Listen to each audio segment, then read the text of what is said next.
does confidence come from? Confidence doesn't just come from, well, you have to be brave and you have to not be nervous and intimidated by other people. No. Confidence comes when you have a purpose and you're accomplishing that purpose. You're so focused on your goal that other people become invisible. You ever see a child that's building Legos? Like the universe stops existing because they've got a goal. They're just building it. Empires around them can rise and fall. They're still building it. Because they're not looking at what anybody else is doing. When you are clear about your goals, then other people and how well they're moving forward, or they're not moving forward, or whatever else they're doing, all of that becomes irrelevant. All of that just disappears from your mind. And when that happens, what is confidence? Confidence means you're sure of what you're doing. You find meaning in what you're doing. You don't need to prove yourself to anybody. You have nothing to prove because you already have a goal. You're working towards that. And when somebody else comes and says, by the way, I know some people that have the same goal, they're way better than you. Good for them. Thanks, bye. And you keep working on what you're doing. Because you're too focused. You have when someone has qasd in their waqsid fi mashik, when they have a goal and a direction, a purpose in their walk. You know what that means? Then they're not looking this way or that way because they're focused on what they got to look at. That means you just stop being distracted by what others are doing. And you don't need to tell, hey, by the way, guess what I'm doing? You don't need validation by announcing what you're doing, because what you do has so much meaning to you. You don't need somebody else to give you a like, or throw you a mashallah, or throw you, wow, that's amazing, and now finally you feel like you're doing something. You don't need it. That's confidence. That's not being shallow. And this is why the logical connection, just appreciate that logical connection. What does Allah say? وَقْصِدْ فِي مَشْيِكَ وَغْضُضْ مِنْ صَوْتِكَ. Lower your voice. Lower a part of your voice. It's a remarkable phrase. What does it have to do with walking with purpose? When does someone raise their voice? Someone raises their voice because they want attention. Someone raises their voice because they want other people to listen to them and stop what they're doing. But when you're clear about what you're doing, you don't need to overpower anybody else's voice. And when you really have purpose in life, when you really have purpose every day, then anybody who wants to benefit from your purpose, you don't have to scream loud and out loud to get their attention. They'll come to you. They'll say, wait, I'm too far away from them. I can't hear what they're saying. I'll go closer to them. You don't have to raise your voice to get to them. They'll just come to you. This is a philosophy of even entrepreneurship, of projects. Some of you want to start Islamic projects, want to start something new, right? And there's a principle behind it. Here we're learning a principle in life and of the things you're going to do in your life. We're living in the advertising world, right? So people are like, how are we going to advertise this new product? How are we going to advertise our new da'wah program? How are we going to advertise this new Islamic book that we wrote? How are we going to get the word out there?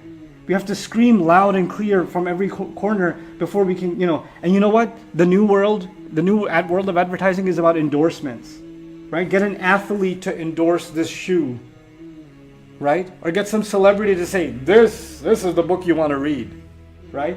So this is all about other people who have accomplished something are now validating what you're hoping people will like because they like them. In other words, the service, the product, the venture, whatever it is, it cannot stand on its own feet.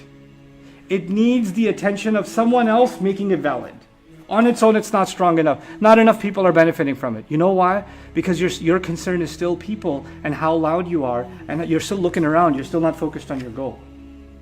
When you're focused on your goal, whether one person benefits from it or 1 million people benefit from it, it doesn't faze you because that wasn't your purpose. Your purpose was to accomplish something meaningful. And that is where sincerity also comes from. That's where not being a fake person comes from. Because the people that are fake that we talked about last time are so concerned about what? Everyone else. And the people that are real and the people that are legit in their life are people that have a goal in front of them and they don't dissuade themselves. Nothing distracts them from their goal. And those are the people that I would argue Allah gives qubul to. Allah gives acceptance to them. Because they show Allah sincerity in whatever they do, then people's hearts gravitate towards them anyway. They didn't have to cry and get attention from everyone. Their work, their contribution, their effort spoke for itself. And when someone comes on board and says, hey, I want to take a part in what you're doing, well and good. And if nobody came, well and good. That's what's the mentality being taught to the Muslim. The strength of what we do doesn't come from the validation or the support of people. The strength of what we do comes from the acceptance of Allah, the aid of Allah, and the clarity of our purpose. And Allah's help comes to the mukhlasin and the mukhlisin, the people who are sincere, who are pure in their purpose, who are clear in their purpose. There's a really heavy lesson. وَقْصِدْ فِي مَشِيكَ وَغْضُضْ مِنْ صَوْتِكَ. Lower your voice. You don't have to broadcast what you're doing. People that build, they build. You know, it's interesting, right? You guys see this in life. When you were in high school, some of you are going to be in high school, and some of you are in high school. But when you are in high school, and you have kids that are very loud and obnoxious and outgoing and partying, and they're like almost intimidating to be around. You're like, I'm hoping they don't pick on me. And they're like the stars of the school. Like they're the ones who stick out, right? And then there's the quiet, nerdy ones that are like just studying. And they're not really, they're almost invisible. Fast forward 10 years, right?